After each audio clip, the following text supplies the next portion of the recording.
The wave of Korean pop culture has swept many parts of the world, but has not yet penetrated much of the Indian subcontinent. A powerhouse of its own popular culture, from Bollywood movies to extremely popular television series, Indian culture has been a staple within the country and for its neighbors. But Nepal, an exception. The popularity of Korean pop culture, often referred to as Hallyu, gaining momentum over the last couple years. From dance to music, from television to film, the youth of Nepal identify with South Korea far more than with neighboring India, whose Hindi music and movies are a language Nepalis understand. The body language of Korean people and our Nepali, Mongolian faces, we share very similar kind of features. So that's another reason how we young people in Nepal got easily influenced. Indeed, the Korean wave has caught on with people of all kinds of facial features across the world. But in India, despite a Korean culture center in the nation's capital, the wave has not quite taken hold, except in the northeastern part of the country, where many also share similar facial features. In Nepal, the interest is so vast that the Korean embassy in the capital city of Kathmandu recently held a quiz competition on Korean culture and a contest on Korean pop music and dance. The competition was planned before the country, already one of the poorest in the world, was hit by a devastating earthquake that killed nearly 9,000 and left many displaced.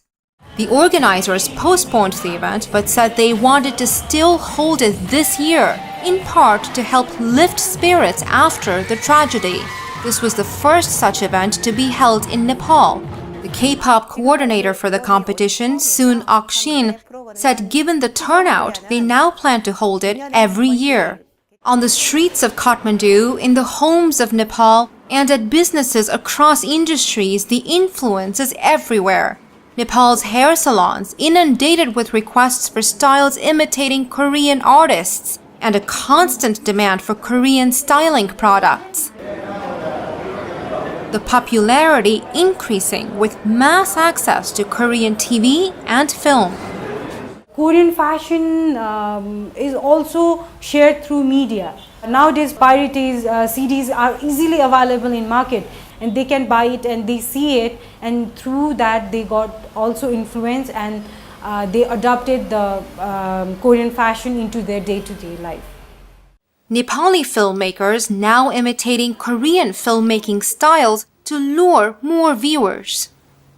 And Korean language classes have sprung up across the capital. Sunil Gurang has been learning the language for 3 months. Every time I watch these movies, I have to go through with English subtitles. So the main reason was to what the lyrics of music is, what the character are exactly speaking. With agriculture and tourism the only mainstays of the economy, and political instability having plagued the nation for several years, South Korea is also slowly emerging as a preferred destination for migrant work. Nearly 25% of the nation of 28 million people lived below the poverty line before April 2015, when the earthquake pushed another million into poverty. More than 800,000 Nepali migrants work in Malaysia and more than 700,000 in Qatar. Only 30,000 in South Korea so far, but the conditions are seen as more favorable, and many people learning the language are doing it to go and work there.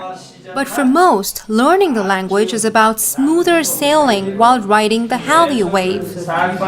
I think learning Korean language will help me to understand culture, fashion, and way of Korean lifestyle.